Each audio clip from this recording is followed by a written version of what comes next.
you here today. We have a wonderful new partnership that Clay is going to talk to you all about between the library here in the Southwest region and the Historical Society. So we're very excited about that. I'll let him tell you more about that. And I just wanted to let you know, because you're all history buffs, that coming up on, let me get the right date, February 23rd at the Central Library. That's a Tuesday from 11 to 12. Marcellus Turner, who's the director of the library, will be holding a community conversation about history and culture in Seattle and how the library can be involved. So I know you're all very involved and interested in history, so please come on out. There are flyers over there on the piano, so grab one when you come out. And thank you very much. So Clay? Thank you. Thank you very much. We have Clay who gets to introduce you. Clay. No, I'm not going to start. Thank you, Nancy. My name is Clay Eels. I'm the executive director of the Southwest Seattle Historical Society. When I met him, he was the editor of the West Seattle Herald. That's about 30 years ago, isn't it? Yeah, back in the Paleolithic, I think. When we were doing the West Side Story history book 30 years ago, this is the kind of guy Paul is. I went over to his house and I wanted a picture of the first ferry on the Sound, and he dug through these drawers in this old wooden container, and he found the original 4x5 negative, and he said, "Here, get it back to me when you're done." I never got it back. No, actually, I loaned that negative to some banker in West Seattle, and he never returned it a second time. Yeah. Well, I'm glad I'm not that banker. No, you're not. Anyway, thank you all for coming. How many of you have been to a Southwest Seattle Historical Society event of any kind over the last 31 years? There are quite a few of you. Dora Fay, one of our greeters, wants to know, and she's on our board, how many of you came from outside of West Seattle to come to this presentation today? There are quite a few of you. Look at the hands. This is what happens when you partner with other organizations in the community, and we are thrilled to have this be a co-sponsorship with the Seattle Public Library. And all of you, I believe, have this flyer. This is hot off the press, literally, about 3 hours old. This is a series, a speaker series that we are beginning starting next month, inspired in large part by this gathering here today. And it is a collaboration with the Seattle Public Library. We're calling it Southwest Stories. And it's going to examine history in West Seattle, in the whole of the Duwamish Peninsula, and the birthplace of Seattle. It will be once a month on the third Sunday of the month, and it will be at one of the 5 library branches throughout our peninsula. This one, or Southwest, or High Point, or Delridge, or South Park. And this is a great launch we have here. Please take a look at the speakers.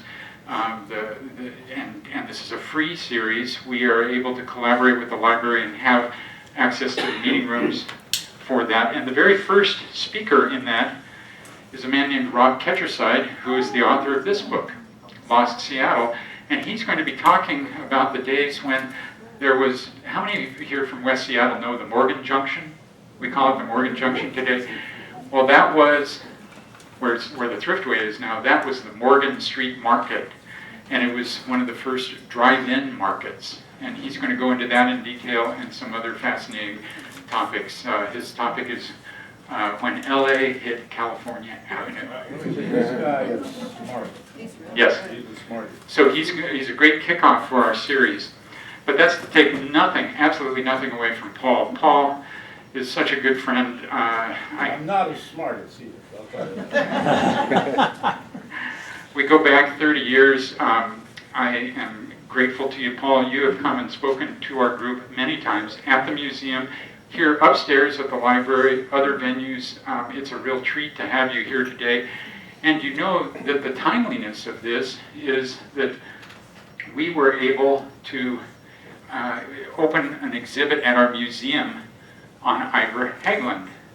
This is largely the same exhibit that was at the Nordic Heritage Museum in Ballard, and it closed on November 8th, and we said, you know, that's great, he was Scandinavian, but he's West Seattle, we gotta have him here. And through the help of the Nordic and through Ivar's and Paul himself, we have a wonderful exhibit. So after we're done, Paul keeps saying an hour, but maybe 2:30 to 3, somewhere in there, once we have attrition for the Super Bowl.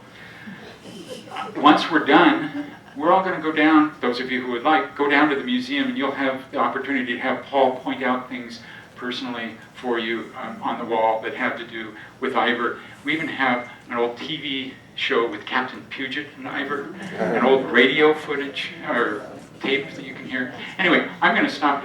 I'm really thrilled to have Paul here, and I'm thrilled that you all are here. This is a great way to kick off this collaboration with the Seattle Public Library. Is this information also at the Seattle Public Library website? It will be on the website very soon. You are getting a sneak preview. She's saying, is this information on the Seattle Public Library website? It will be momentarily. The regional director of the library for our peninsula is on the committee to put this together. And just as you saw Paul's announcement on the library website homepage, you will see these things. This is the first time this has been done in the city between a community history group and the Seattle Public Library. So we're blazing a trail here. So now it's time to learn what happened. No signal? Are we? Try hitting the space bar, it might wake it up there. Oh, there we go. And then we'll back you up. Paul, are you ready to take it away? Sure. Yeah. So please, your loudest applause for Paul Dorpat.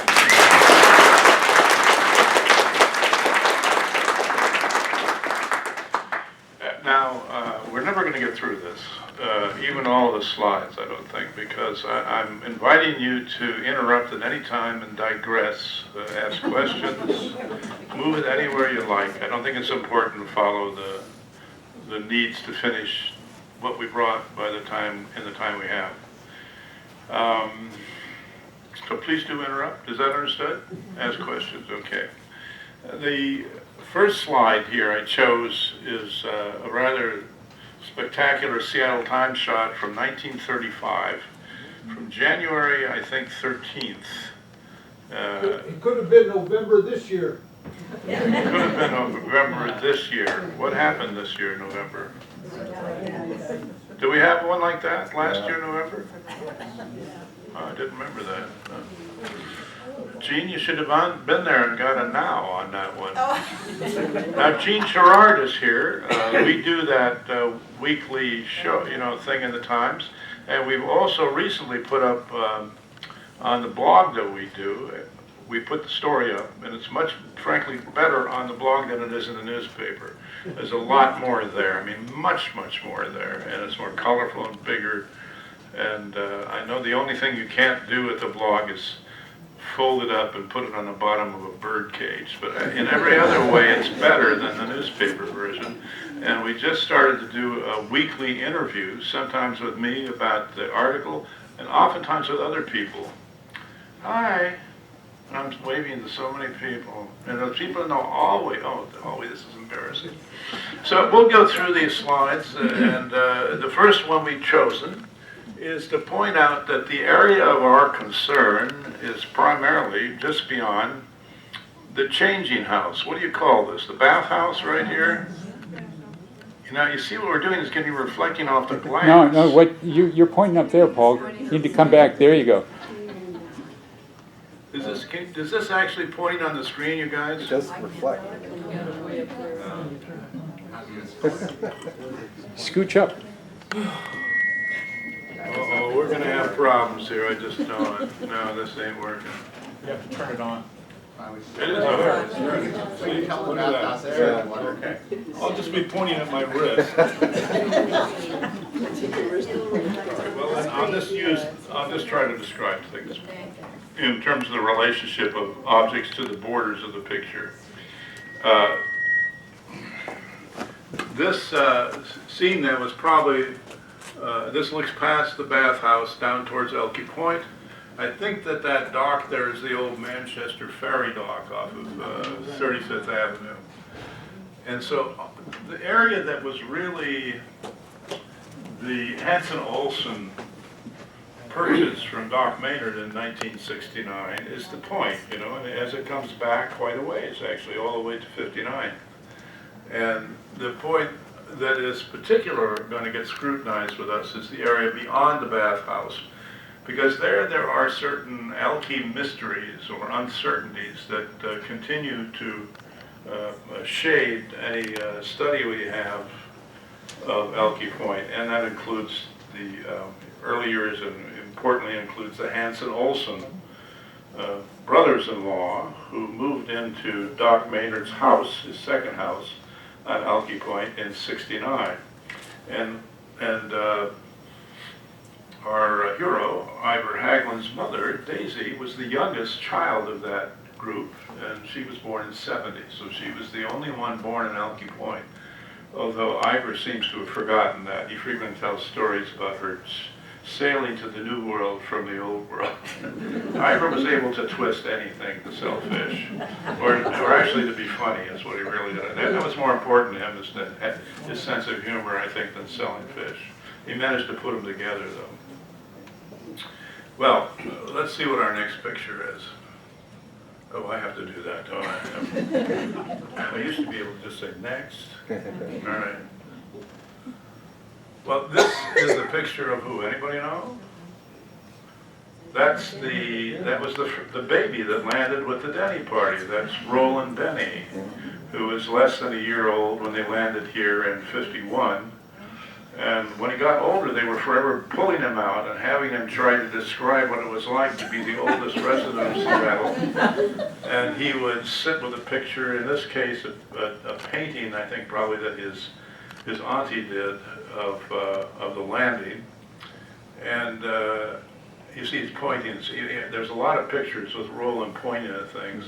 And he would that, go ahead, the next picture, oops, sorry. Would that, there's another one. He's standing by the pylon, right there on Elkie Point. Not the point, but certainly the Alki pylon is supposed to indicate, approximate at least, where the original cabin was and where the landing was. But the truth is, Brad, are you here? Brad will tell you this. We don't really know exactly where that happened, where they landed, or whether the corner of 63rd and Elkie Avenue is in fact where the pylon is, if that is, how close it is to it.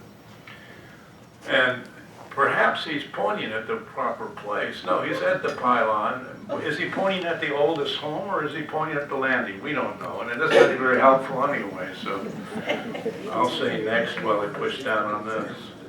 There's the what do you call those things? I forget. Huh? Diorama, right? That's been for decades at the Museum of History and Industry. The question for you is, in the new museum, did they keep it? Is it still there? Anybody know? It's not on display yet. It's not on display yet? Okay, very good. Supposedly it's going to be. Speak up, please. Supposedly it's going to be eventually. Okay, good. Well, it's a wonderful artifact of the museums, of Seattle history. And it's the day of the landing, right? Founders Day on November 13th, 1851. It doesn't help us actually find where the site was, though. There is the only picture taken, I think the only photograph taken of at least one of the cabins. The question is this the Low cabin or the Denny cabin? And I don't think we know. Those are the first two cabins. What do you think, Brad? It's kind of a mystery, I think. Yeah. So if anybody else has got a solution to this right now, put it on the stump right now and we'll vote on it. Do I have to see a raised hand anywhere? No, apparently not. So we retain the mystery. Now, Ivar took an interest in that. In the early 50s, he decided that he wanted to build a replica of the cabin and put it in Pioneer Square and sell fish and chips there. And he thought he would have a wonderful reception. He was very popular then. In fact, the majority of the merchants in Pioneer Square joined and signed a proposal that he not be permitted to do it. Even though it was really a down and out neighborhood. I mean, it was downright squalid is what it was. But they didn't want him to do it. And they used the preservationist rationalizations. They were very politically correct about it. But in fact, he never got permission to do it. So what he did is he went one block south to the corner of Washington and Occidental that was the protest corner. That was the corner where you got up, and if you had some problem with local or national government, that's where you said it, and that's where you would get your head hit by a police baton more readily than any place else in Seattle. And that's where he opened his chowder shop there. It lasted for less than 10 years. He finally gave up when his original employee showed up, and there was a dead guy sprawled in front of the front door. He said that was the end of it. He fled the neighborhood. Oh, I'm operating this, aren't I? You guys haven't asked any questions yet. Any questions? Okay, we'll move on then. Here we are standing, Rachel Curtis is standing on the bathhouse, looking up that same stretch of the waterfront that we first saw in the first slide. And we're again looking at the area that was of particular interest in terms of the mysteries, the first parts that were settled, the unknown things about this and that. And the part, this certainly is the beach where Ivar grew up, where he played as a child. And he was born in 1905. This is not 1905, this is 1916. I put this in there because I think it's splendid. This is the thing that Gene and I are writing about today to deliver to the Times tomorrow. Gene, are you going to get your writing done? No. I was working on it before you started. Okay. This is what? Who can explain this? The dome. Huh? The dome that That's collapsed. right. This is the Yeah. St. James Cologne dome that collapsed during the Great Snow, February 1916. I think it collapsed the February 2nd, I think. And somebody got up on top and took this marvelous picture. Well, they had Father Ryan, who is the father of the cathedral, decided that they should have a celebration. Gene. Oh, I'll just shout it out. Okay. Listen, you see, he preaches to me Really? about using this, but no. Will he use it? No. Go ahead, Gene. Can I say one thing in my defense? If I try to use it, you'll hear squealing from that speaker. Oh, good point. Well, he just technically was better than the rest of us. Go ahead. Well, last week I went to St. James and was led by a woman who was dressed in coveralls, and we climbed up first to the rooftop and then through a small door leading up to what is now kind of just below the steeples. And there it is. And so climbing up through the dark, because we couldn't have any lights on these catwalks, we had to sort of climb up and go up about 20-foot high ladder and then lean over the top of this, what they call the oculus, or the eye of God. Down below you can see the altar, and the congregation is all assembled, preparing for the next collapse, I guess. And there's a kind of a wonderful little, it's actually a spectacular view, and there are the words, "I am in your midst," along the line of the Especially oculus. if he falls out of there. Especially if I fall. Now there's no place to sit up here, so I'm standing at the top of a ladder, hanging over the oculus, and there's a handful. There might be two people down below who are looking up and wondering, if I'm a terrorist or what I'm actually doing up there. Well, Paul has another slide because there was also the woman who took me up there had a snow machine, and so at a certain point during the service, she hit the button and the snow machine roared to life, and it sent out flakes of dissolving snow. I've got a question among all these Protestants here. Don't you think this is a pretty good reason to convert? Think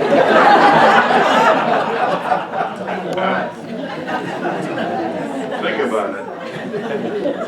All right. Anyway, Gene just gave you examples of why he's doing for this partnership what he's doing. He's got courage. He's a better photographer. He's got better gear. He's younger and flexible, and he'll climb things like that. I'd never do that. You could never have this story if I was on my own.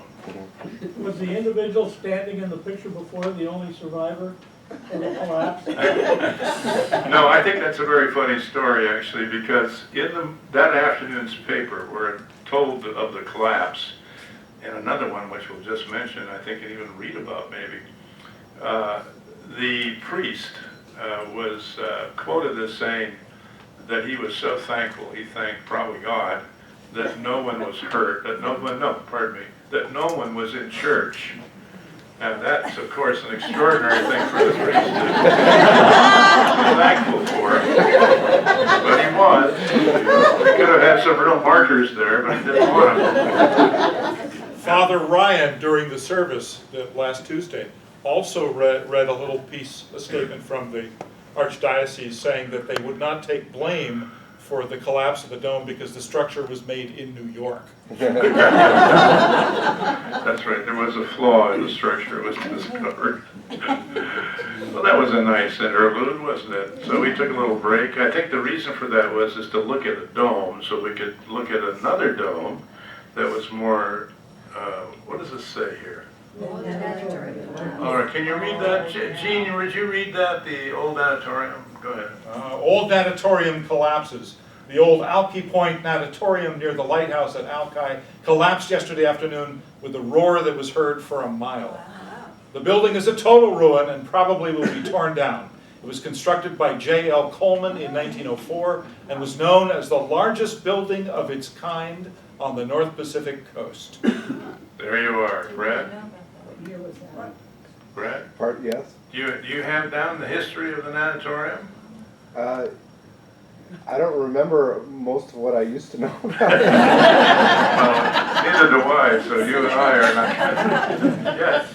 I was born in 1943, and I remember seeing the natatorium when I was going to Alki School. Well, you're calling us a liar then? You're saying that the Times is mistaken? Well, what's the It date had to be on like that? 1949. All right, there were several natatoriums, or at least two. This is the one right at the end of 59.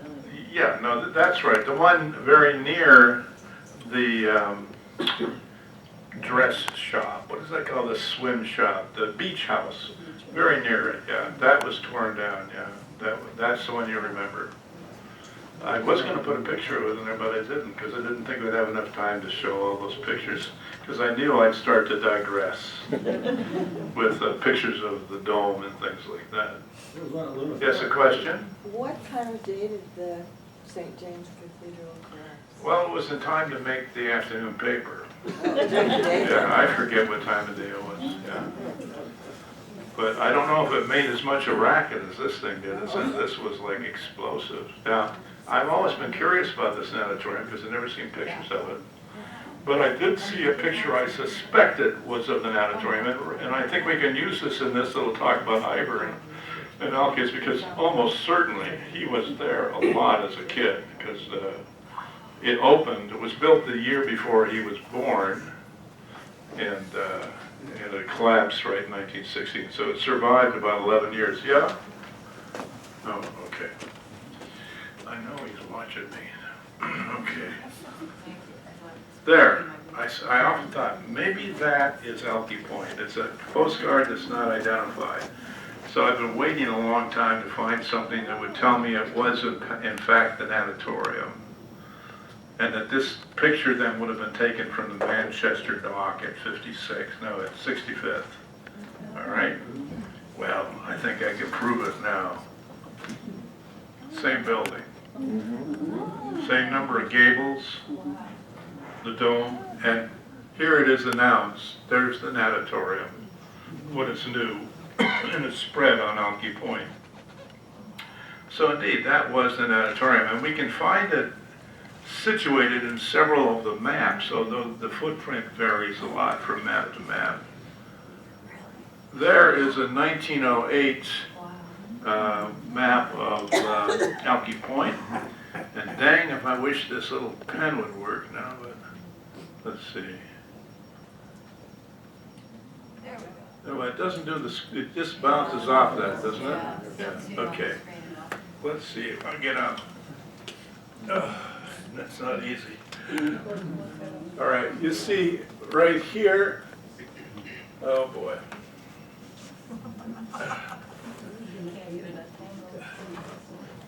All right, this is Hanford Street, right, which is Admiral Way now. Hooks up with Hanford Street. Notice the name on it, Olson. Its original name was Olson. It's one of the brothers-in-laws, Hanson Olson. Hanson was Ivar's granddad. And then here's Hanson, which is 63rd now, right here. There is no 64th here, but from Olson or Hanford or Admiral Way in that direction is where Ivar built about 7 or 8 homes after, especially, not all of them, but most of them after Ivar's mother died when he wasn't even 3 years old. She had cancer. So then he went and built a bunch of homes along that street. But the first one he built, which we'll see in a moment, was the home most likely where Ivar was born, because he said he was. Okay. Some other things on this map are, did we look at the farmhouse yet? We haven't done that. Right here, it's that second one there. The barn would be right here. Here's all the tents and huts, and here's the stockade right here. You heard of the stockade? You guys are naive, really. Stockade was a hotel at the point. Okay, I'm back down. See where that bad mark is on the far left? And I think you can see that little yellow footprint next to that dock, which I've never seen before or after. It must have washed out or something. That little yellow square, that's the aquarium that we just saw a picture of. Now Ivar, then, and you see the Haglund, the blue thing up here, the Haglund, that was the first addition that his dad made. All right, let's keep going here. This is a 1912 map, Kroll map. We see everything north of Hanford or Admiral Way or Olson. And you can see left of the middle all those little tent platforms and the stockade on 63rd. And it's got much of the same stuff. Oh, look up in the upper left-hand corner. You can see the Elking Natatorium there, see, on the beach. And again, there is no lighthouse yet. It was built a year after this map was made, dedicated about 3 years after that. All right. We'll just pause for a moment and relax. Anybody know who this is? Ivar's wife. Yeah, Ivar's wife, Maggie, Margaret. His first of 2 wives, his friend all of his life. It's a really good story at the ends of their lives. Some correspondence, communication they had, which we don't have time to share because it doesn't concern his life on Elkie Point.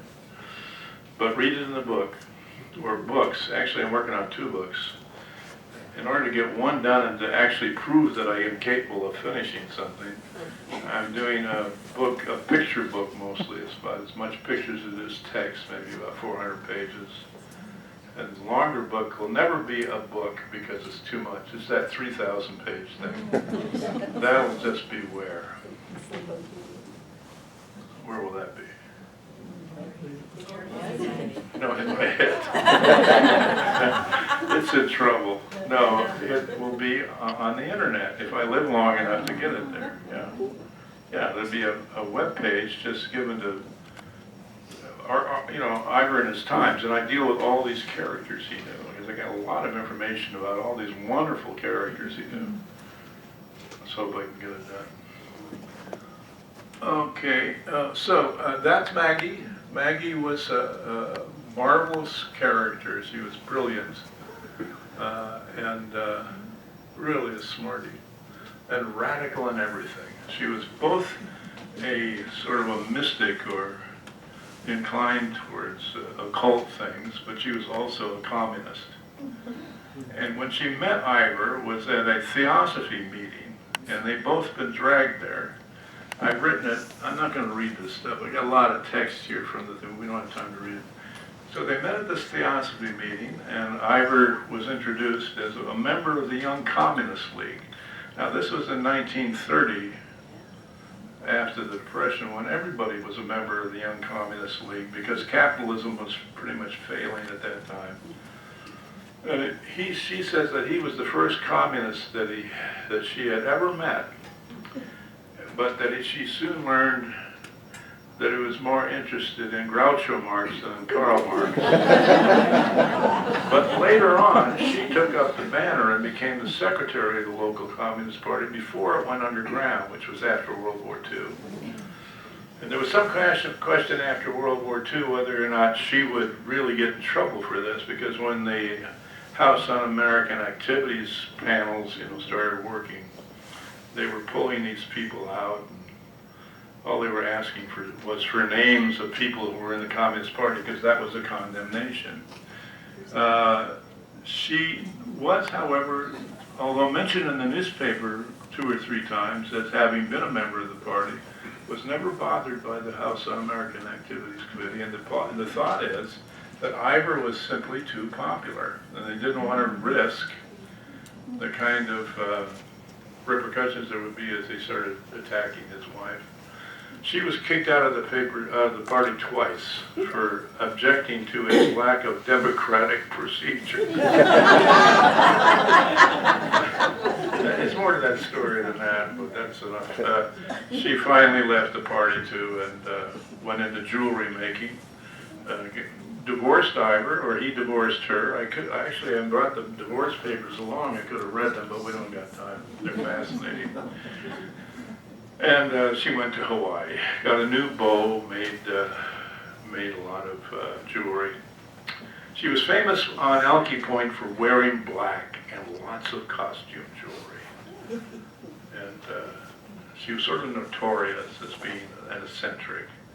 And where they would meet together with their friends on a big lawn to the side of the home on 59th, they would have these big smorgasbords where it would be sort of a mix of communists, anarchists, theosophists, and just regular characters. They were quite an eccentric, untoward group. Just the kind of people you'd want to mingle with, wouldn't it be? Would you want to go to those parties? I would. So there's Maggie. All right, we've taken our break. We'll move on. There's another view of Elkie Point. The natatorium, of course, is put there, but this is before real estate salesmen. And there's another point of the Elkie Point wharf. And I think that means to be, the one on 65th Street, which wasn't angled that way. It was from the Manchester Ferry. And there's the Rose Lodge. Remember the Rose Lodge? You ever heard about that? That's still there. That building's still there. That was another resort. And the 1912 map shows many of the same things. Up in the upper left-hand corner is the natatorium. And now you see the big green patch along the top called the Elkie Beach Park from 63rd and consider them to the east. That was the property owned by the Hanson-Olsen clan, including the Haglunds, and they sold that just before this. And that was a big wad of money to go into the family. It was very helpful. And in fact, throughout the Depression, basically, Ivar and Maggie, because he married Maggie, as I think I indicated, they lived, as she said, like the petty bourgeoisie, but living a life of bohemians. So they did, their petty bourgeoisiness was that they rented their houses out. And it was from that income was enough for them to survive. Although often people didn't pay their rents during the Depression. So they didn't always get the rents. Okay. Now, this is the earliest survey. How many people are there in the hallway out there?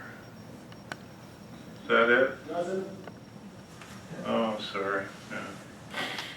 You actually got a better point of view than these people do over here, if it's any comfort for you. So This is an aerial survey from 1929. An imperfect aerial survey was made of the entire city. In fact, pretty much of the county. There are big creases in it where they missed, but they got to Elkie Point. And the numbers I put on this, 1, 2, and 3, relate to number 1 is the Elkie farmhouse. Number 2 is the barn for the farm. And number 3 is the oldest structure in Seattle, which was the home built by Doc Maynard after the first one burned down. And it was on the waterfront, up right on the waterfront, you know, up near, you see that there's the 65th pier up there, up in the upper left-hand corner. So number 3, that's 64th, and you can see they're just starting to develop 64th. And those homes that are along that side include the home that he built in 1904, that is Johann, Ivar's dad, in order for he and his bride of 1903, and now his pregnant bride, to live. I mean, she wasn't pregnant when they were married, I had said that wrong. She was pregnant the next year, in 1904, and he probably built that home in order for, you know, she to be great with child and grow and deliver the child near the rest of the family. And that house, let me see if I can get up here and point it out. You can see it up to here too. It's this one right here. There's the house he was born in. Here's 63rd. See all these huts along here? Yeah, these were part of the resort. Here's the stockades up here. And then here's 64th, the houses that Ivar's dad built. The barn for the farm, and number 3, the oldest house. Are you guys familiar with the oldest house, where it is? No. Huh? No. I bet a lot of you are, aren't you? Yeah. It's on 64th, it's still on the 64th. It was moved, well, it's right where you see it right there, number 3, that's where it is. It was moved from the waterfront to that position in 1912, I think, after they sold the property to the state, or the city rather. Let's look at some of those here. Okay, there's the oldest home there on the left, before and after one of the wings was taken out. The picture on the bottom is of Ivar's mom and grandmother at the doorway to it. Okay, here we have numbers 1, let's see. Here's number, hold on here. Here it is right here, see? This is the oldest structure in Seattle, by far, right here. And it's still there. The farmhouse is up here, and the barn, can you see the barn? Right there's the barn. Okay. Bob Bowerman, who is a descendant, maybe he's approaching 90 now, still living up in Port Townsend. He's really the historian that knows the family history. I lean on him entirely when it comes to a lot of this stuff. Bob Bowerman. Okay. Oh, I'm doing it, aren't I? There's a nice shot of it. And it's still got all the wings, and there's Ivar's mom standing in the doorway next to her mother, Anna, sitting there. And with the long black coat is Hans Martin, Ivar's grandpa.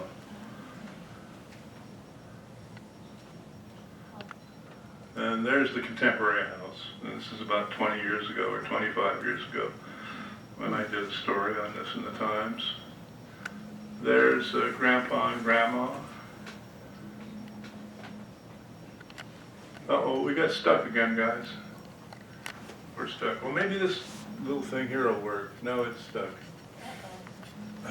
Okay, you want to help with the technicians? It sort of ends there. Yeah. Well, that's it. Thank There we go. Is it? Paul, that house is on 64th. Yeah, Possibly if you drag and click on the next one. Shall we all go over there now? We got some little time. Do you know what the address is? Yeah, we can get it in that article if we can find it, get back to it. Who wants to get stuck on that one? But maybe if we continue. Yeah, we can go past Mom, go to the next one. Yeah, all right, that's good. There's Ivor. Well, one of the things that Ivor's dad did on the house on 59th, we learned is that he put, he did yearly portraits of Ivor, some of which survive, including this one. And he was a doting dad, and by all descriptions, he was a wonderful father, including by Ivor's description, which is most important. So he did a very good job of raising his kid and encouraged his singing, his tap dancing, his humor, and all of that. And Ivar was really good at it quite early. He never really did, he really never developed any great licks on the guitar. All he was interested in was strumming enough so he could sing on top of it. But when you think of Ivar's voice, you probably think of those television ads or something. Well, that doesn't represent the kind of voice he is said to have had when he was younger, and the kind of voice that we can hear in some of the earliest tapes that he did from the 30s and 40s. He had a beautiful lyric tenor voice and sang very well. There's plenty of evidence of that.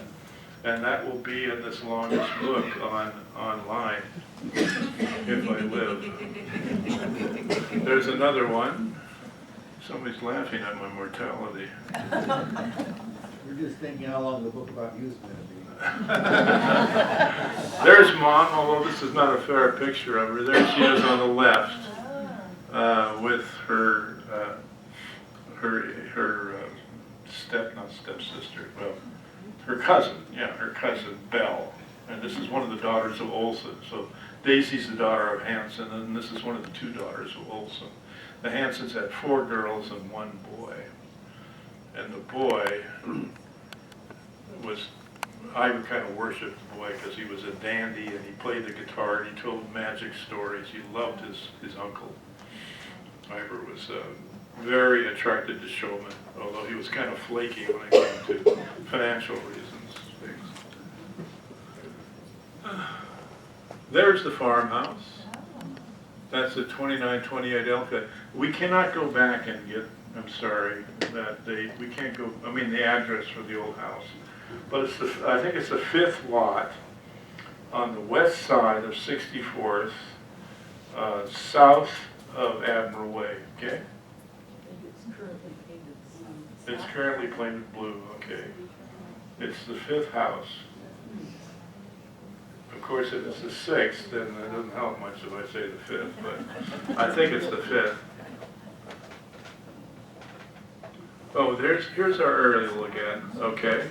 Right here, here's the birth house right here.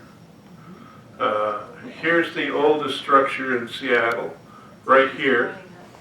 Still there. You see, there's Admiral Way over there, so that's about 5 lots. Here's the farmhouse, and there's the farm barn. Here's the new Elke Avenue. Here's the Manchester Wharf off of 59th.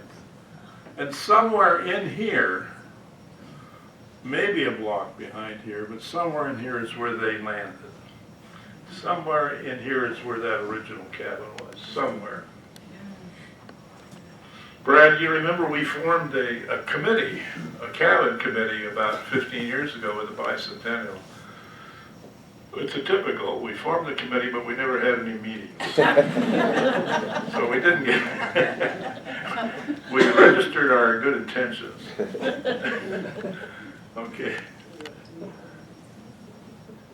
Well, there's the birth house. Again, a tax photo from 1937. There's one of the tax cards, that's the same picture. And underneath the void, right, you see the O in void on the top void? It writes down the date of construction is 1904, which is perfect for my idea that he built the thing quickly, and it was a very cheap house in order for for them to move in and for Daisy to have the child, birth the child. Here is the oldest structure again when it's back right on the beach, right above the beach. And this is just taken from a newspaper. And both wings are still in it. And there's the baby Ivar. This is most likely the baby Ivar. That's what it says on the back of the card. It says baby Ivar, but then it says question mark. So this was, yeah, it looks like him. I think it probably is. Yeah. Now, what was Ivar look like? Well, he certainly looks like his mother more than his dad. His dad had kind of a weak chin. Can't tell that in the baby head. He has his mother's eye. And here is, this is not very big, I'm sorry, but this is the announcement of Daisy's death. She died because it's claimed she was starved to death by Dr. Hazard. And she had a clinic where that was the therapy for everything. You didn't eat.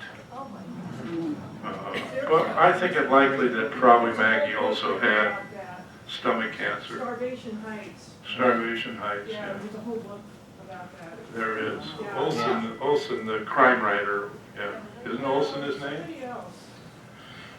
Okay, who knows the author's name for Starvation Heights? Nobody? Now that tells you how difficult it is to sell books. I mean, it really does. That was a very popular book. But this is a best-selling book. What's that? This guy helped me out quite a bit, actually. I just can't remember. I think it's Olson. Maybe I'm wrong. Some Scandi name. But she didn't actually open this clinic over in Kitsap Peninsula until after the death of. But the significant part, she was so controversial that the front page headline, of course, it's a perfect sensational headline. That's what newspapers want. But anyway, so it doesn't really mention Daisy's name, and then it misspells it until you get about the second paragraph into the article. Well, get it and read it. Greg Olson Greg Olson? is the author. I'm impressed, huh? That's very good. Did you use your phone? Did you use your phone? Okay. All right, very good. Most of us are too old, I think, here to have those phones. Maybe. I don't. Gina's got one. How many of you have iPhones? Raise your hands. Oh, no, what do you call those phones? Smartphones. Raise your hands high if you have a smartphone.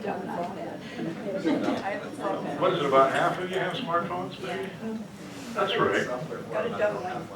You have a dumb smartphone? Dumb phone, okay, that's what I got too. Okay. How we doing time-wise?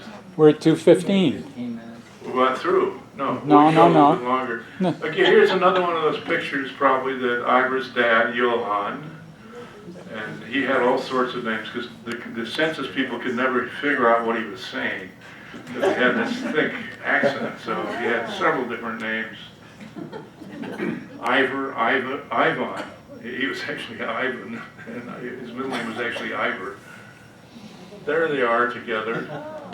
Now, if you look at Ivar there, you see those kind of buggy eyes? He had those all his life, and that inspired people to see in him a resemblance to his star, the character in his life that was most favored in his aquarium. That is Daisy the seal. And people often made references to him, how he looked like Daisy the seal. I thought that was Pat the Pits. Well, yeah, you're just complicating this. Thanks. He had several seals. Some of them were Pat, some of them were Patsy. Did I say Daisy the seal? No, I meant Patsy. Pat or Patsy, take your choice. I'm sorry. I'm slipping. All right. Any questions about the aquarium? Oh, I'll tell you something about the aquarium. The first one that Ivar was involved in directly, helping run, was not on the waterfront, but was right here in West Seattle. It was on Harbor Avenue. It was in 1937. He learned a lot there from a couple of students of oceanography and in natural sciences of the ocean who started the aquarium, and we're also involved in Tacoma Aquarium. And then the next year, in '38, he moved over and started the aquarium at Pier, what was then still Pier 3, but now it's Pier 54. They changed the pier numbers when? World War II in 1944. It was an act of war. They came in and changed, and they rationalized all the pier numbers in Seattle in 1944. The Army did. Okay. Oscar the octopus. To fight what? Oscar the octopus. Oscar was a very big part of that. A part of that aquarium. You're right. I could tell you stories about octopus that would make the hair on the back of your neck. Right, but I'm not going to do it. When we were kids, we used to catch octopi down off of Lincoln Park to take down there. When there were several Oscars. Yes. So they did- Stand up, would you, for a second? Would you stand up? I am. Yeah. Let's give him an applause. This guy was involved running of that aquarium. And that's how they ran it. They would take donations, and sometimes they would indicate, we need an octopus because we lost one or something. You did that, huh? He'd read the Sunday comics on the radio then also.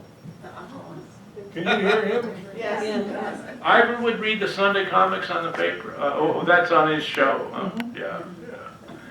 The guy was brilliant. I knew him, and he was very funny, very mercurial. You had to kind of watch out for him, especially as he got old. You get irritable easily, but he was very, very funny. And the guy was inspired. He thought of things that were very funny. He wrote his own copy. The books that I'm writing will have a lot of just direct quotes from him. They'll have quotes from other press agents that say, Ivor didn't need me. He was his own best writer, stuff like that. And he was brilliant. Oh, boy. I think the humor and the performing, having a stage of the acres was the important thing. And that was true when he was a kid here, too. Wait a second, maybe I should read one of these things. Can you come up here, Clay? Let's give a hand for Clay, okay? All the work.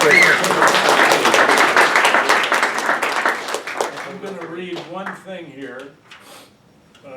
It's not Theosophists Unite. That's about how they got to know each other. It's not, let's see, not about the grandfathers, not about the wedding, not about the child being born, not about conception, not about the house, not about the stockade. It's here somewhere.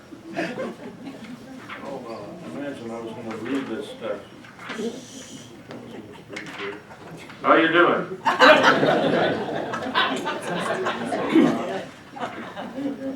Cousin Greta, hey, we'll see Cousin Greta pretty soon. Musical family, just about everybody could play an instrument in that family, and they made a lot of music. And they went out and played on other stages, too. Here, the young vaudevilist meets the Baker girls, okay? Now this is after the Acres is open. Okay, I'll just dive into this, okay? I'll show you how long it is. It's from right there, turn the page to here, okay? Is that okay? You gonna allow me to do that? Okay, it seemed, we should have Gene read it, but he'd have to read it fresh, so that's not fair to him. It seems, especially with Leonard and Mary Smith, that was one of the family, that Ivar honed his maturing skills as a miniature vaudevillist, a young woofer that mixed singing, strumming, tap dancing, and jokes in his performances for family and friends. Often Ivar danced with the couple's daughter, Gwendolyn. It was noted by the young Ivar's playmates that while his physical presence made little impression, when Ivar opened his mouth, he was often entertaining and so also recognized. Still, when Ivar reached his celebrity, some of those who knew him when, quote unquote, were often puzzled by it. Ivar's mature fame seemed to require from them some reconstruction of their youth, to make more profound the part of it that included Ivar. Lillian Baker Woodward's reflections at Ivar's death are a candid example. Quote, Ivar was the little boy living not far from my family home at Elkie Point. During the First World War, Johann Haglund, that's the father, and son were on Lillian Baker's Saturday evening post delivery route. So this isn't all quotes, sometimes I'm intruding here. She also cultivated a tomato patch on the undeveloped hillside behind the Haglund home as her wartime contribution. During that summer, this is a quote, I saw Ivar and his father frequently. Ivar liked to come to our house and play, and often my father would ask him to stay for dinner. It was after being fed by the Bakers that Ivar, barely a teenager, would, quote, rise from his chair and sing. We never had to ask him. Ivar sang Irish songs, Danny Boy, and When Irish Eyes Are Singing. I remember the straight figure standing there with all the aplomb of a professional, pouring out a boyish tenor, the old favorites. He was a natural showman. Ivar's father was grateful for these gestures of friendship that he expressed this in halting, although he expressed this in halting English when we delivered the magazine. Remember, they were delivering the magazine to them. One more paragraph, should I continue? You're very compassionate. When climbing the hill to the Haglund home, the Baker girl also recalled the aroma of chocolate chip cookies escaping there. Quote, we were almost offered some, unquote. Ivar's childhood friend recalled the home's doting interior decorations. I mentioned this. A formal portrait of Ivar was taken every year on his birthday, and those were arranged around the living room walls. Ivar was a great joy to the lonely father, who spoke with a heavy accent and did not circulate much in the neighborhood. End of quote. After Lillian got married and she left Seattle, she, quote, forgot all about Ivar until on a visit to Seattle, my cousin told me that Ivar had opened a seafood place on the waterfront and it was doing very well. Our Ivar, I asked incredulously, the little boy we played with, unquote. But Ivar did not forget Lillian and her three sisters. When they visited the acres of plants for dinner, Ivar was overjoyed. The celebrity gushed, the Baker girls, how wonderful to see you after all this time. It's kind of sweet, isn't it? Well, it's in the book. All right, let's move on here. Now, often we think of Ivar as resembling his favorite, but you think he looks much more like the seal, don't you? Now, Ivar was born in, again, 1905. That's the year they put the pylon on. So almost certainly, he's about 6 months old now. So he's down there somewhere. He's probably on the porch, on the stockade restaurant and resort. Here the stockade advertises. Here's the inside, the front room of the stockade. Here's the outside, an early view of it. Another view of it. And there's the pylon you can see up at the corner there. And you see over in the far corner here, see this lad with his arms on the railing there? Now, I can't prove it, but kind of looks like Ivar. And he was hanging out there, so it's a possibility. There are Al and Rena Smith. They're Ivar's auntie, the oldest of the Smith daughters. What's wrong? Oh, the oldest of the Smith daughters, and the one that really became his surrogate mother, because she was about 17 or 18 years older than his mother after his mother died. And that's Smith. That's Al Smith. He was a jeweler. His dad was the mayor of Seattle. His dad was also a jeweler. So they were not without means. Plus, they inherited a lot from the when they had the stockade. So it was not a poor family. Question? Yes. Did they have performances at the stockade or The stockade was a hell of a place to go. I mean, there was dancing there. Ivar's dad, he didn't live long enough to play there, but they regretted that he couldn't be there with his violin because that was, no one in the neighborhood. If you wanted to be up all night dancing, you just go to wherever Ivar's grandpa, Hans Hansen, was playing a violin that he got from Ole Bull. You know who Ole Bull was? A famous Norwegian violinist. You know that, don't you? Yeah. You look Norwegian, kind of. Are you Swedish Norwegian? You're Norwegian, okay. And they built a bathhouse or whatever they call those things out there by the stockade. If you went to the beach, this is Elkie Beach early, and this is where the stockade was. Right. Here's a wonderful thing. In the 1905 story about the meeting there, they put this picture in there. And although you can't read it here, it says that that is a remnant of the original cabin. It doesn't tell us where it is. It's at Elkie. One of the foundations. Can you read that? Oh, very good. Now, I can feel a little guilty about this. Remember when I told you about he was trying to put up an imitation of that cabin on Pioneer Square, and he was fighting to do that in the 50s? Well, while he's researching that, and he got all the trouble from the local business, and actually finally failed and had to move down and open his chowder place. When you go back and search actually the history of this cabin, it turns out that the people that destroyed the cabin and could not sell it to Arthur Denny, who was, the Denny party. He wanted to buy it in 91.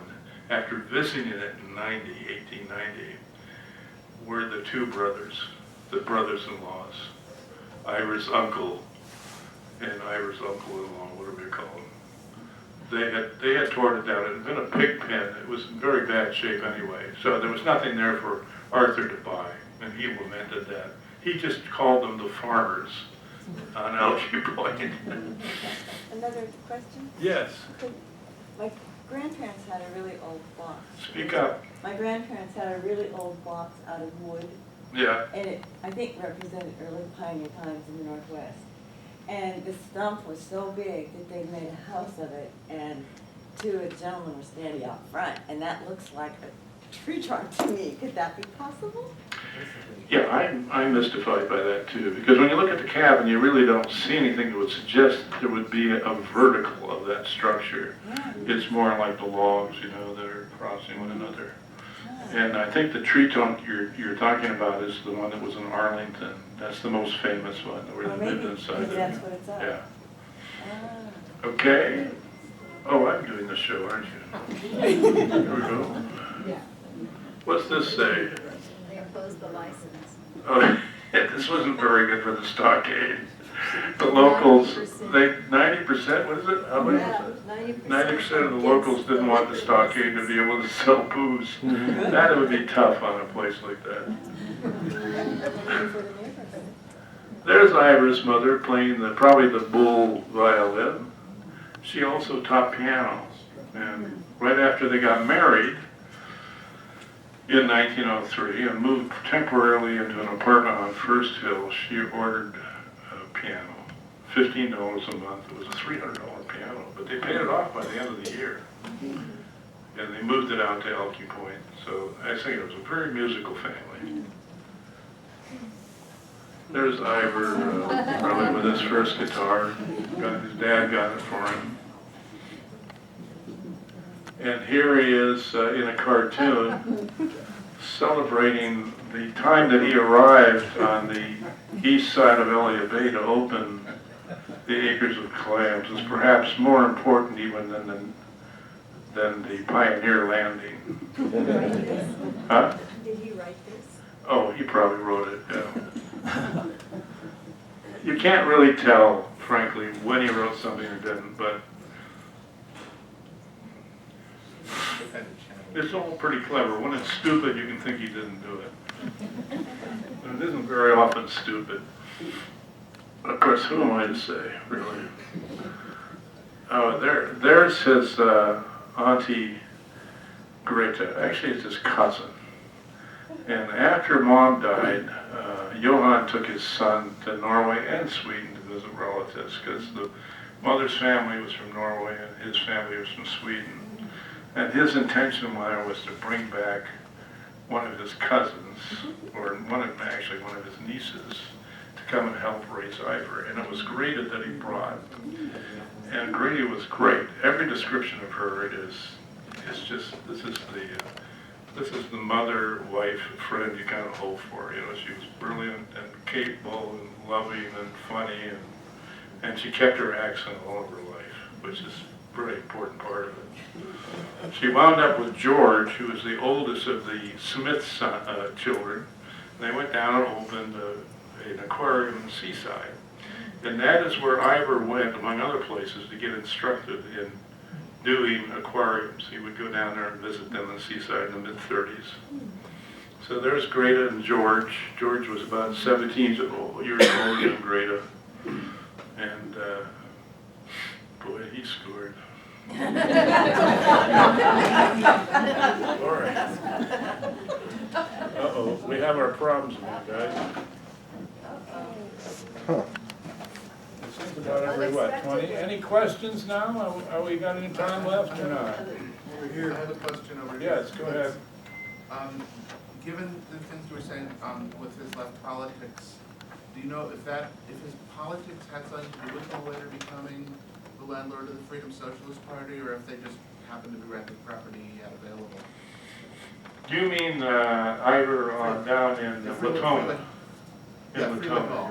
What they call Freeway Hall. You know, they got in a big fight over that. Yeah, I know. Freeway Eventually, Hall. I know it went down ugly, but 15 years before that, he must have rented to them knowing where they were. Yeah, that would have been fine with him. Yeah, he was, in fact, although he took no real ideological interest in practically anything except whatever implied ideology there was in trying to sell fish and be funny and perform. He was a performer. He was sympathetic to labor, definitely. Sure. And he would often bail people out that were clubbed, by a police baton or something. It's time to go see the Super Bowl now or not? It's only 2:35. Some people are leaving early, I was told. They were going to go see the Super Bowl. They had Super Bowl parties to go to. More questions? Yes. Go ahead. You talk about a house on 59. Yeah. Is that the one, like if there's an alley on one side and then it's on 59? Okay, we're going to see that in a second. And I think we can get to that. Yeah, it was on the east side of 59th, the higher part of 59th. Right. And there was a little alley that went to 59th, which was called the street, which was Horton, wasn't it? It was supposed to be Horton. It's Horton on the map, but it's not. Horton is the one next to it. Oh, I'm It just isn't, confused there by is no that. street name on it. Yeah. Because we live on 58, we live right down the alley Okay. there. They gave property to Ted Abrams, who was this wonderful character that they met, part of the Bohemian party class. And he was a polymath, he was a genius, an encyclopedic. Everybody agreed that this was one of the smarter people they ever met. They gave him property across from where you and I are agreeing to miscall Horton. And he built a beautiful little home there. There's a wonderful description from Cummings, the artist Cummings, about visiting his home and what it was like inside it. Signed books. We don't got time for that. Here we go. Well, here's Ivar, back on the beach, bringing in specimens in the late 80s. Here he is making music and promoting his radio shows at the Around the Sound with Ivar Haglund, and there's still some of those you can hear. They'll be on the blog, I assure you. Here's Maggie in her political days, 1947. This is just before communists had to go underground, and this is when she was leaving the party. And she's got some administrative role here with the party and negotiations. And she worked in the steel plants during the war, with heavy labor. I mean, we had to throw rivets and stuff like that. She was doing that. And she was the organizer of women in the trades. She was a promoter of it. She wrote a thing, an autobiography, which is a delight to read. It'll be in the book. There's Maggie, a drawing of her. There's Maggie with, remember I just said Ted Abrams? He's the guy on the right. And then there's Ivar on the left. This is a famous, part of a famous picture that shows the novelist Thomas Wolfe on right here. Remember You Can't Go Home Again or Look Homeward Angel and those novels? I read them in college. Anyway, that's him. He's described by Ivar and Maggie as the tall guy in the back. Yeah, and the guy in the back. He was visiting town. He was, and the guy in the far right was one of their closest friends, James Stevens, who did the Paul Bunyan stories. The guy in the far left. And then there's Ted Abrams on the far right. And Stevens' wife is in the middle. I think her name was Martha. She was a journalist with one of the local dailies, art critic. I don't know who the other people are, except of course Maggie is there in the colored print dress in the foreground. It's funny that she's always described as wearing black, but all the pictures I see of her, she's not wearing black. There's the home that Ted Abrams built across the quote-unquote Horton. And there is the Ivar's home on the bottom that his dad built on 59th. And it's across Horton from him. And that was the picture of it I took maybe 12 years ago or something on top of it. And that was what was there a couple of years ago, I think. Have they built anything there yet? They have. Slowly. Okay. Well, I like it like that. I wish they'd left it that way. That was like a wonderful picnic ground. It could be a memory to all those picnics I described. Okay. Now, here's a test. Okay. Here's a test for you. I gotta pull this out. I have to read again. Is that okay? All right. In 1927, this appeared in the Seattle Times. A couple of developers wanted to put in a amusement park in Elkie Point, and they wanted to put it right here. This is 63rd. What is the name of that dang street? Well, it's not Admiral Way. It's the next east-west street. Stevens. What is it? Stevens. Not Stevens. Next to the south.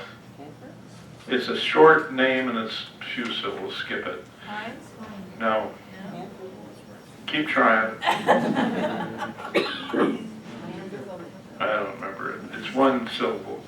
Anyway, what you're going to do is I'm going to read to you the different citizens' opinions about whether they should let this entertainment into Elkie Point or not. And the last one I'm going to read is Ivar's, but we're going to vote before I read it, because you're going to decide whether he would have been for it or against it. Are you ready? Okay. Seattle Times, April 5th, 1927. Amusement park, this is from the Times. Amusement park project splits Elkie Point folk. Residents sharply divided at big community meeting will go before city council. Differences over establishing an amusement park with an auditorium, dance hall, merry-go-round, shooting gallery, and other devices common to such a resort. Spirited meetings sponsored by the Elkie Community Club in the Elkie Fieldhouse. You know, I say Elkie. How many of you say Elkie? Raise your hands. How many say Elkie? Well, you should be ashamed. All right, let's move on. No vote was taken. If the amusement park is to occupy 12.5 acres of land on 63rd, south between West Hanford, West Hines. West Hines. It's a street we forget, isn't it? Okay, West Hines. This would be Hines right here. And Hanford's down here, okay? This is a Google Earth thing, okay? Oh, wait, we can go one more forward, yeah. Here, there it is. That's in the early 20th century. That comes from an album from Rose Lodge, which is right over here. Okay, no vote was taken. So where are we? All right. Here's a quote. J.C. Al, an attorney, declared, "We ought to do something to boost the point." Well, he's for it. Mr. Tom P. Page asserted, quote, "The warm bathing pool would be fine for the children." Well, he's for it. George A. Smith, retired lawyer and capitalist, and we just saw a picture of him with Rita, right? Yeah, and now he moved down to Oregon shortly after this, but he said he called himself retired lawyer and capitalist, or somebody. He was not very successful at capitalist, whose home is near the proposed site, attacked the project on the ground there would be a, quote, "intolerable nuisance." He urged the promoters to seek a site removed from a district of residences. Actually, his house is very close to the proposed site. So he was a intent NIMBY. Next one, it says, "We want to keep Elke for homes," declared M.A. Whitman. "I don't live at the point now, but I intend to, but not at the noisy amusement park is located there," end of quote. The Reverend A.O. Kuhn, pastor of the new Elke Congregation Church, was vehement in condemning the project. Quote, "Elke is a place where people of ordinary means can have homes and enjoy the sea air and outdoors. An incomparable place for children," he declared. "Do you want to keep it thus, or do you want to let in this amusement resort?" Oh boy, he had a lot to say. Isn't that typical of the clergy, though? Or do you want to let in this amusement resort? We all know the kind of people that an amusement park draws. Okay, cut it off, preacher. That's the end of his quote. His remark drew fire from a Mr. Bayham, who replied, quote, "I resent that imputation. When I was in Los Angeles, I took my family to the amusement places on the beach. It was good, clean fun. If properly conducted, the park will be a good, clean fun here too." All right, there you see the different opinions. Now, it's time for you to vote. Before we read Ivar's remark, and it was the first one actually quoted, will you be for it or against it? Those of you who think you'd be for it, raise your hands. Raise your hands high, please, don't be shy. Well, those of you who think you'll be against it, raise your hands. It's about a draw, isn't it? Yeah. That's good. It's a good democracy thing. Okay, here's what Ivar says, all right? Where is it? It's got an interesting twist. It's got the twist of a student of economics and business at the University of Washington. Quote, "If the amusement park is a success, we will profit with its owners. If it fails, we will not lose a dollar." There you got Ivar's quote. So in a way, you're all right and wrong too. Let's move forward. Spud. Spud's an important part of Ivar's history. They own it now, of course, but also the Spud was the source for the skill of doing fish and chips. The first employee Ivar had was at Spud, and when he opened his fish and chips in '38, next to the aquarium, and there he is. The guy was very helpful, wrote long volumes of many pages on the history of the starting of all that. Good writer and a delightful guy. The first Buckley one was his name. just had a 4x8 plywood panel that opened up. Yeah, it's very good. And they served, and then when they were closed, they Just throw it bring the down. panel down. Came back in the summer. Yeah, I've got a picture of that. And if you go to the Spud, you'll see it there. I helped put an exhibit of Elke there, and it's got all those in it. I think it was the Algers that.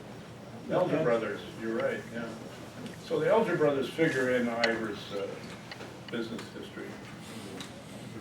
Okay, other friends of Ivar, Mark Toby. They played piano, and he played piano, Mark Toby did, and then Ivar played the banjo, and they sang together. It's a nice story, but we don't have time to tell it. Oops, there we go again. Huh, I don't know. We're near the end, so. Golly. Now Gene is on his way. Let's give him a hand for all his efforts. Gene? Do you have any last instruction, perhaps? I have no last instructions. If you're going to watch the Super Bowl, enjoy it. If you're not, then Paul will be talking for the next 3 hours. Paul, Yes, what is it?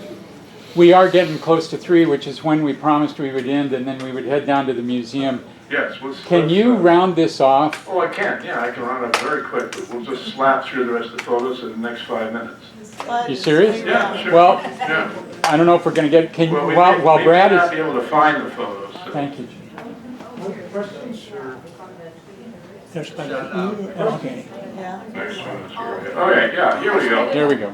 Same, do I just do the same thing? Another friend of, we've already seen him, this is James Stevens, the Paul Bunyan writer. Good friend of Ivar's, good stories too, but we'll not deal with them. Here is Svensson, Clarence Svensson, who worked at the fishing supply on Pier 55 and supplied Ivar with a lot of his fishing artifacts for decorating acres of clams. And this guy could sing too. He was in the Nordic Heritage, you see the Norwegian Men's Chorus. He was in all those Norwegian clubs. He was part of it. A real leader in Ballard. And there's Ivar with Jim Faber. It was Jim that introduced me to Ivar, and this is the day when when Jim improvised this crown, because I had brought a clipping of Ivar being described as the king of the waterfront, and he said, well, I've never been crowned. So Jim improvised this, and then I managed to spill some water, and the oyster got away from him, and it looked like it was making a retreat across the table, and things fell to the floor, and people got groined, and it was a very funny moment. That'll be in the book.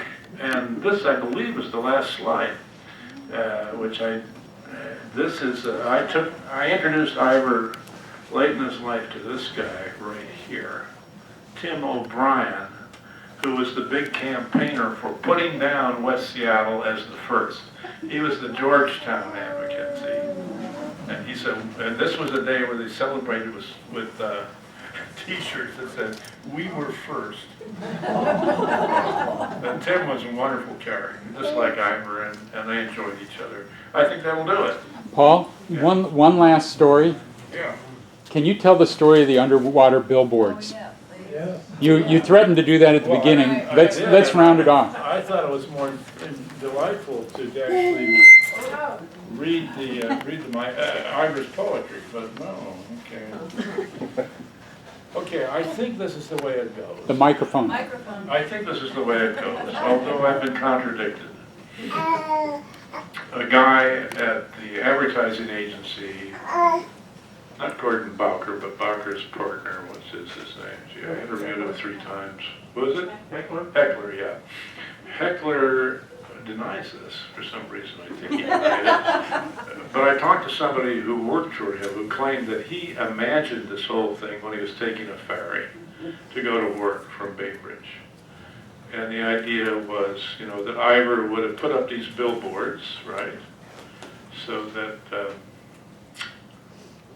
he would be ahead of underwater transportation between, which of course is totally absurd, ridiculous idea. But with Ivar, you see, he was absurd. He was screwball. A lot of his comedy came out of the Marx Brothers, that screwball tradition where you did absurd things.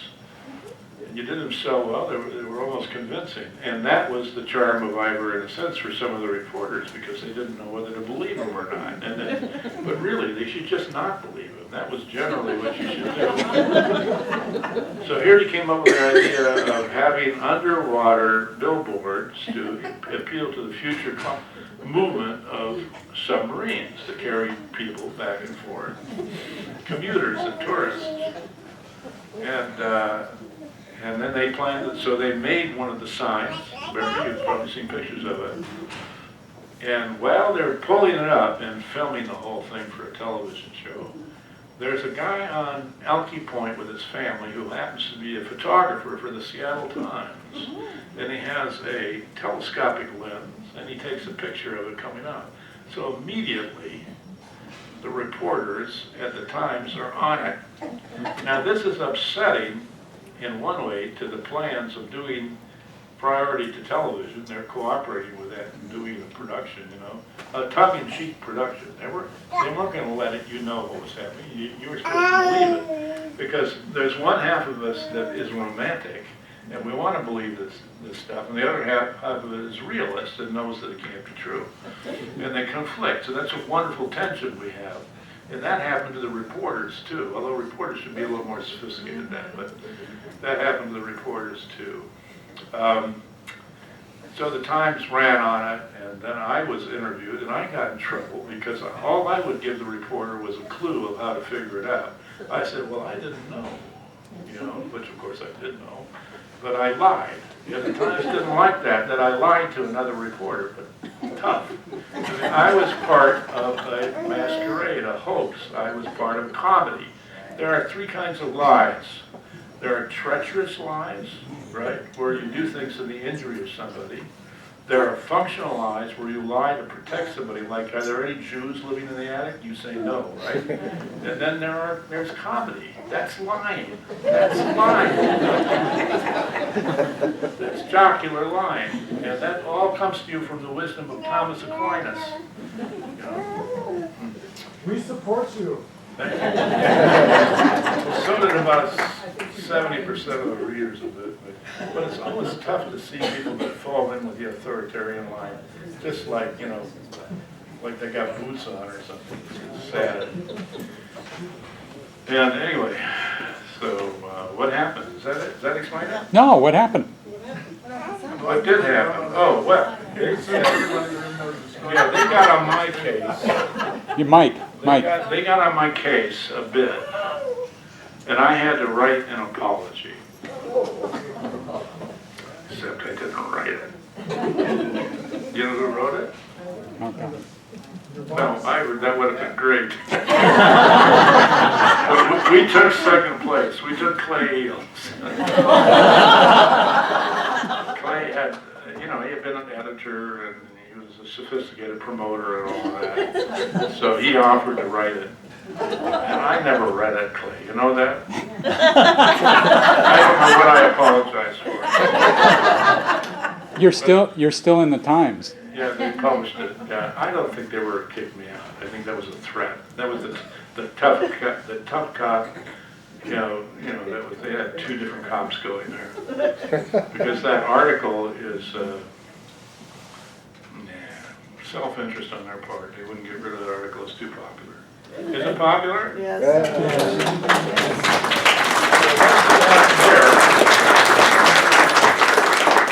Anything else? Yes. Did you tell us where this was taken? Yeah, that's at the steam plant in Georgetown at the north end of Boeing Field. And that's what, this is about 12 years ago, I think. It was a good day, really. I did a lot of video that day, too. Someday I hope to be able to edit my video. Everybody, please, a big round of applause for Paul.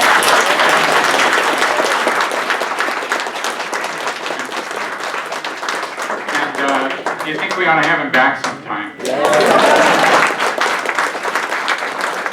One thing you can do right now, if you're interested, is come on down to our museum.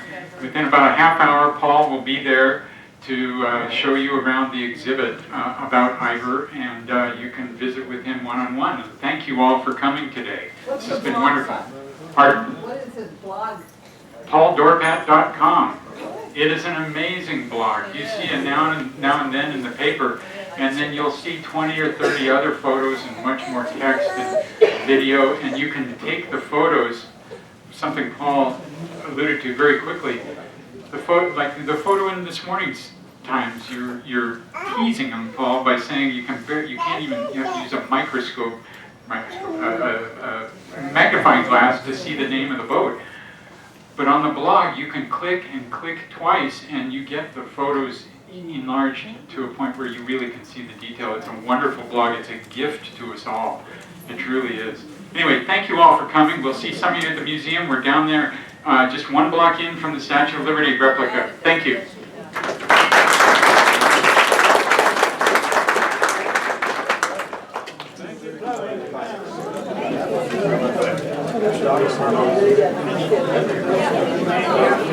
Here,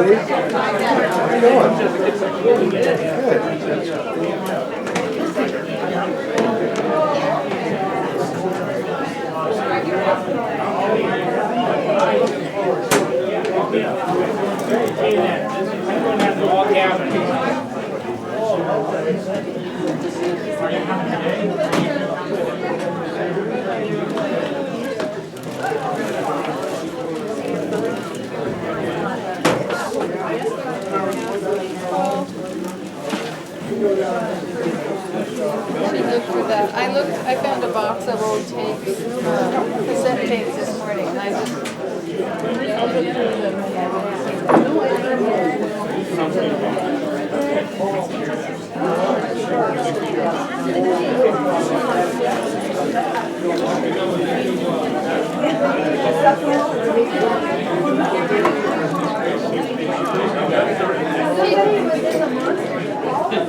no, he wasn't.